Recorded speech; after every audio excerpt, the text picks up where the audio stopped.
Okay, good morning, everyone. So this is a joint work with my student. Okay, I didn't put his name here, sorry. His name is Davaraj, and also with Dr. Zhao, my colleague in the same department. And so in this research, we are trying to study the impacts of freight consolidation on freight mobility. Okay, and so the motivation of this project is first we know that the trucking industry is very important in the US. So it contributes to 84% of revenue in the transportation sector in the US. And however, 20% of trucks on the road are traveling empty. And so the reason behind this is that a lot of carriers in the US are very small. So the trucking industry in the US is very fragmented. And so there are more than 110,000 carriers. And in addition, there are more than 350 independent owners and operators. And so those owners just own one truck. And among all the carriers, 97% have only less than 20 trucks, and 90% of the carriers has less than 6 trucks. And so they are very small companies, so it's very difficult for them to find enough freight to fill a full truckload. And so that's why 20% of trucks traveling on the road are either empty or partially empty.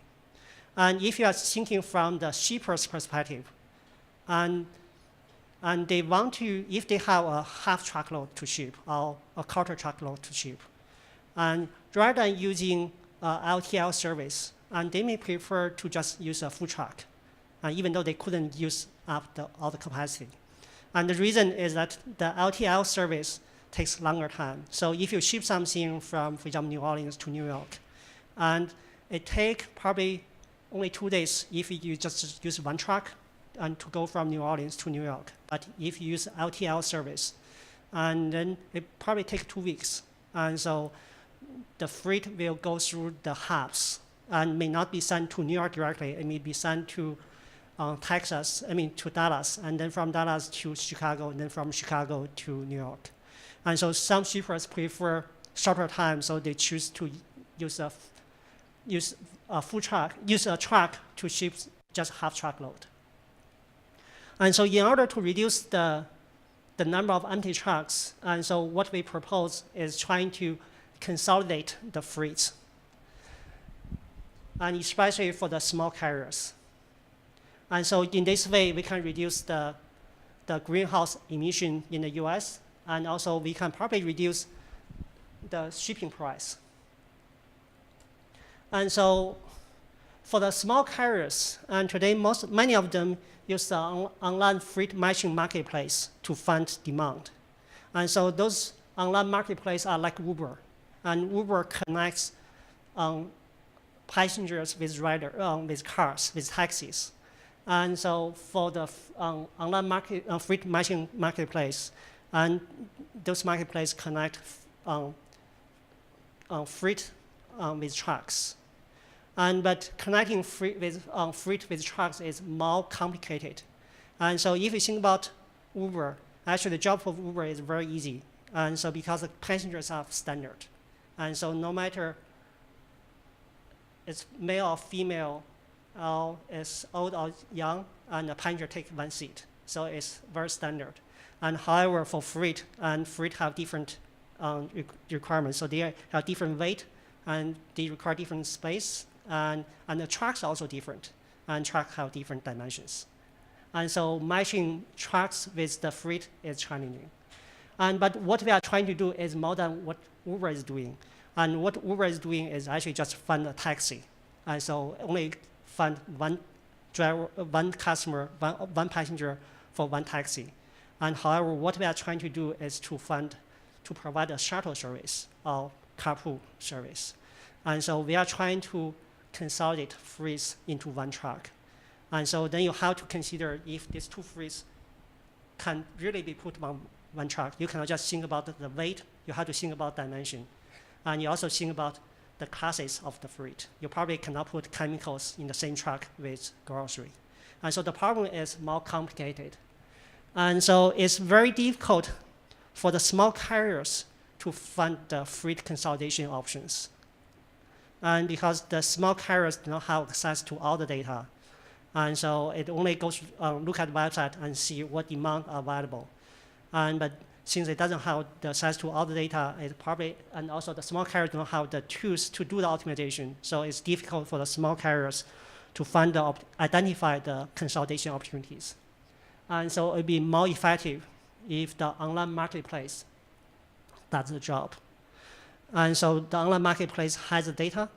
And so rather than just simply making the connection between freight and trucks, and it'd be more efficient if the online marketplace provides suggestions. For example, there are 2 freights there from New Orleans, and these 2 freights can be consolidated. And so who wants to have this 2 freight? Who wants to carry these 2 freights from New Orleans to New York? Okay. And so that's what we are trying to do in this research. And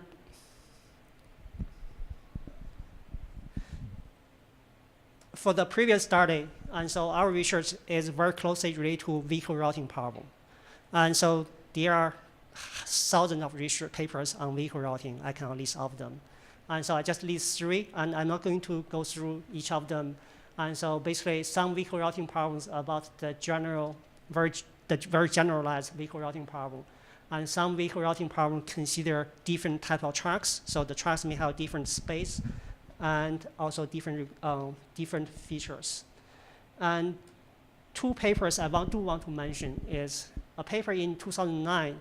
This is a vehicle routing problem. But this vehicle routing problem considers both pickup and delivery. The papers in the previous slide either consider delivery only or consider pickup only. It never tries to pick up then deliver the product along the same route. But this paper does that. But so it's a paper about one-to-one pickup and delivery.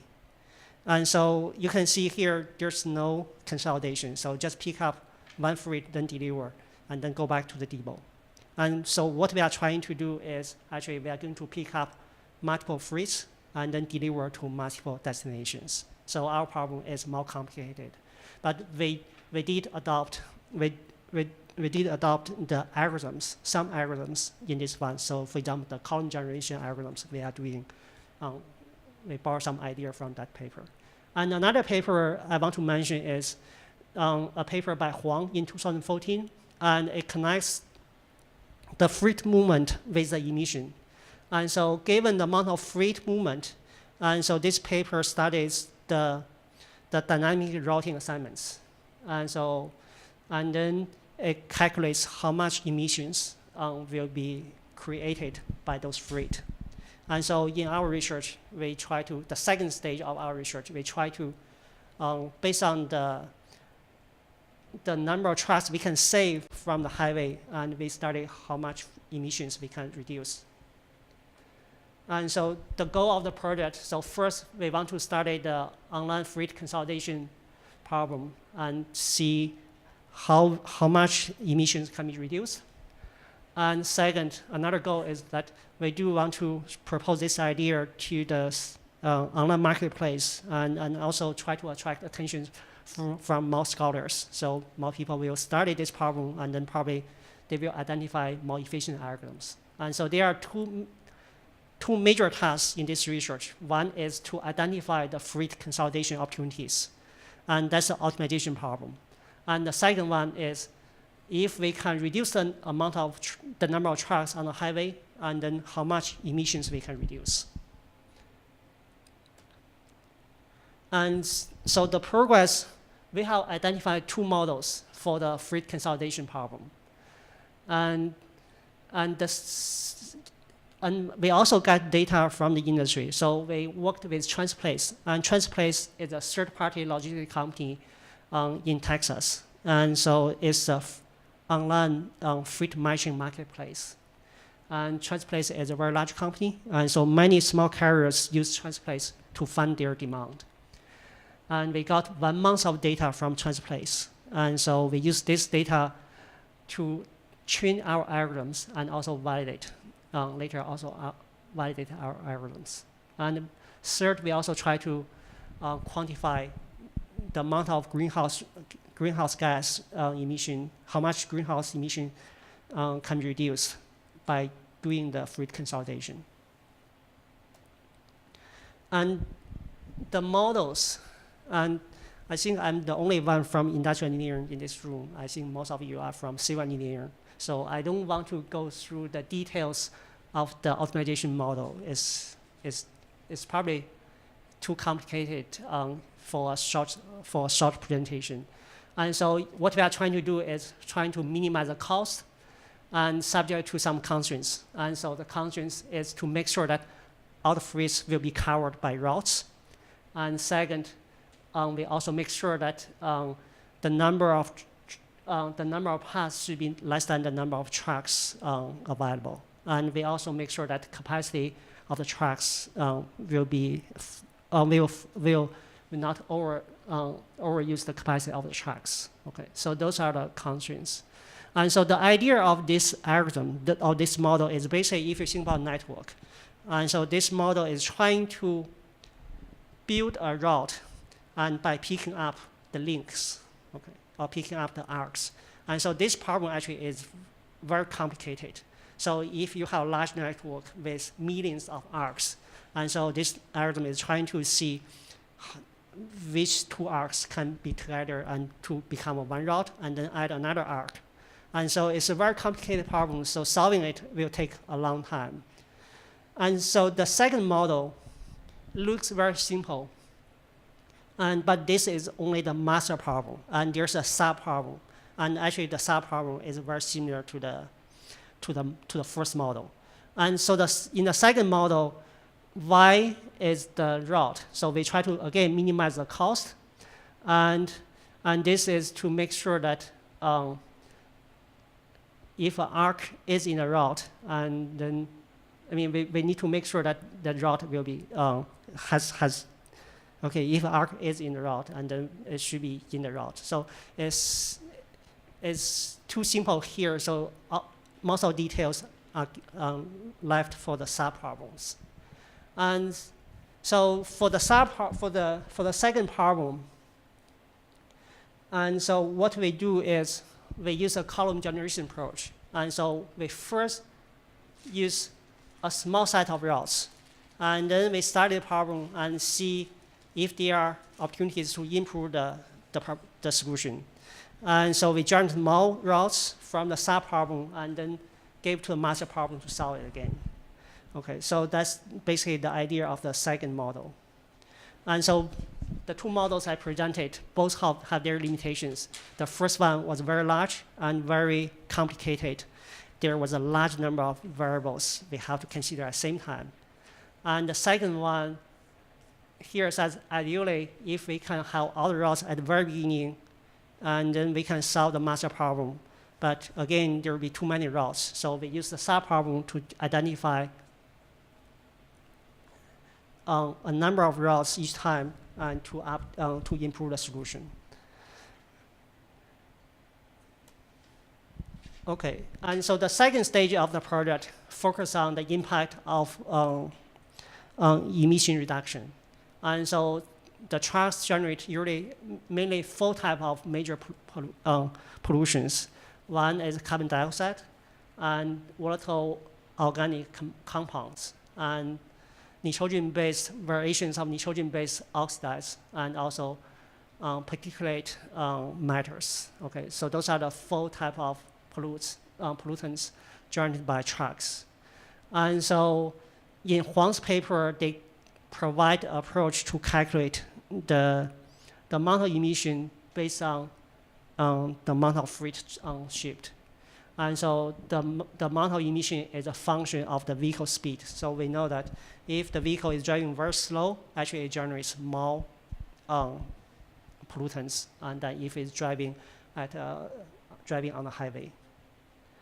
And so using the approach in Huang's paper, and also we use the average speed on the highway. So since we are talking about freight transportation, so we focus on the highway. So it's reasonable to use the average speed on the highway to calculate the amount of emissions. And so this is so we can calculate a monetary value for each ton of pollutant. And so this table gives the value. So for example, for carbon dioxide, 1 ton of carbon dioxide, a monetary value, the cost is $280. And so we put this cost also into the objective function in the optimization model. Okay, thank you. And so in our optimization model, we consider both the traveling cost and also the cost for emission. And so one simple example we can show is that we got data from Tran-SET. And so it's a large data set. And so we only try to consolidate the freight on a daily basis. So we only try to consolidate the freight if the demand was submitted on the same day. And so in current Tran-SET data, we found that actually on the same day, actually 3 freights were shipped from the same city, which is in Georgia, is Lagrange, Georgia, and to 3 different destinations all in the East Coast. And so in New York, New Jersey, and Maryland. And so Tran-SET didn't try to consolidate these 3 freights, even though they were actually, it's doable. And they were shipped by different carriers. So in our model, we identified this opportunity. So we provide one route to ship these 3 freights in one truck. And so the travel distance will be reduced from 3,400 miles to only 13,000 miles. And the amount of emission is also reduced to almost 1/3. And the number of trucks we use actually is reduced from 3 to 1. Okay. And so this is a very simple simple example we can show. And actually, there are a large number of opportunities every day. And so if we can use such a algorithm to help the online marketplace to do the consolidation, it will save a lot of money in the transportation sector, in the trucking industry. Okay, and so this is the list of reference I mentioned. Okay, and so that's basically the current progress for the project. So it's still ongoing. So in the next stage, we are going to work with Tran-SET in the summer and to see if we can implement this model on their website. Yes. Any questions?